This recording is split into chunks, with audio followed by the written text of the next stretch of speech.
Guys NEET 2020 के exam में उड़ीसा के शोएब आफ्ताब ने और यूपी की आकांक्षा सिंह ने इतिहास रच दिया, क्योंकि इसके पहले तक ऐसा कभी नहीं हुआ कि किसी स्टूडेंट ने मेडिकल एंट्रेंस एग्जाम में पूरे में से पूरे मार्क्स यानी कि 720 में से 720 मार्क्स बनाए हों। है ना अमेजिंग।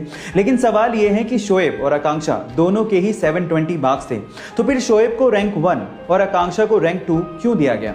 उसके पीछे का रीजन मैं आपको बताता हूं। सबसे पहले इन दोनों के बायोलॉजी के मार्क्स, फिर फिजिक्स के मार्क्स और फिर केमिस्ट्री के मार्क्स कंपेयर किए गए और वो इक्वल थे। और फिर उसके बाद एज का क्राइटेरिया लगाया गया, जिसमें शोएब चूंकि आकांक्षा से बड़े थे तो उन्हें रैंक 1 दिया गया और आकांक्षा को रैंक 2। अब आप इसका रीजन जानते हैं। बहरहाल दोनों ही हमारे लिए टॉपर हैं और दोनों को ही मेरी तरफ से best of luck for the future. Guys, हमारी ह्यूमन बॉडी में कुछ ऐसे ऑर्गन्स होते हैं जिनके खराब हो जाने पर हमें उन्हें रीट्रांसप्लांट करवाना पड़ता है। लेकिन आप ये जान के हैरान रह जाएंगे कि लीवर हमारी बॉडी का एक ऐसा पार्ट है जो कि खराब हो जाने पर या फिर काटे जाने पर हमारी बॉडी में ऑटोमेटिकली, जी हाँ, अपने आप रीग्रो करता है, और वो भी सिर्फ 1 महीने में। यानी कि लीवर हमारी बॉडी का मोस्ट रेजिलिएंट पार्ट है। गाइस, क्या इसके पहले तक इफेक्ट आप जानते थे? और अगर नहीं जानते थे तो चैट सेक्शन में लिखना मत भूलिएगा। वो बचपन से ही बोलने में हकलाता था, इसलिए उसे स्कूल जाने तक में डर लगता था, क्योंकि उसके स्कूल के सारे दोस्त उसे चिढ़ाया करते थे। एक दिन उसने अपने दोस्त को कहा कि वो बड़ा होकर एक्टर बनना चाहता है। इस बात पे उसके दोस्त ने रिप्लाई किया कि तू एक लाइन तो ढंग से बोल नहीं पाता, तू एक्टर कहां से बनेगा? ये बात उसके दिल को लग गई और तब उसने स्पीच थेरेपी करने की सोची और धीरे धीरे इंप्रूवमेंट भी आने लगी। इसके एक्टर बनने की बात उसके डायरेक्टर पिता को भी पता थी, लेकिन वो इस पक्ष में नहीं थे। लेकिन एक दिन पिताजी जब कहो ना प्यारे की स्क्रिप्ट लेके शाहरुख खान के पास गए तो उसने उसे करने से मना कर दिया।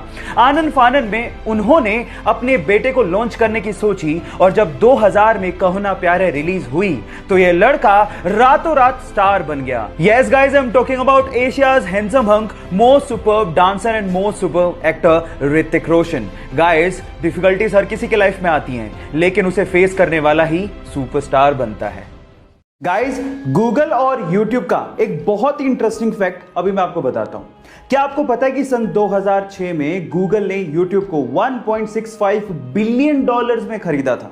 और मजे की बात यह है कि गूगल ने उस टाइम यूट्यूब का सीईओ सुजैन वोजित्स्की नामक महिला को बनाया, और ये वही महिला थी जिसने 1998 में लैरी पेज और उसके दोस्त को गूगल कंपनी को स्टार्ट करने के लिए अपना गैराज रेंट पे दिया था, और बाद में एज एन एम्प्लॉय उसने गूगल कंपनी को ज्वाइन कर लिया और आज वो यूट्यूब की सीईओ हैं। क्या ये इंटरेस्टिंग फैक्ट इसके पहले तक आपको पता था? और अगर नहीं पता था तो यूट्यूब पे ऐसे इंटरेस्टिंग फैक्ट के लिए हमें सब्सक्राइब कर लीजिए या फिर इंस्टाग्राम पे फॉलो कर लीजिए। मिलते हैं अगली वीडियो में। गाइस, ये घटना है यूएस के ओरेगोन शहर की, जहां पर बारिश आने पर एक बंदा बारिश का पानी इकट्ठा कर रहा था। इतने में जैसी पुलिस को यह जानकारी मिली, पुलिस आई और उसे पकड़कर जेल में डाल दिया। जब उस बंदे ने पुलिस से पूछा कि मेरी गलती क्या है, मेरा गुनाह क्या है, तो पुलिस ने कहा कि बारिश का पानी स्टेट की प्रॉपर्टी है और आप उसे इकट्ठा नहीं कर सकते। और इनफैक्ट इतना ही नहीं, उसे सजा मिली जो मिली, उसके ऊपर $1500 का फाइन भी लगाया गया। गाइस, इस विचित्र घटना पे आपका क्या कहना है? चैट सेक्शन में लिखना मत भूलिएगा।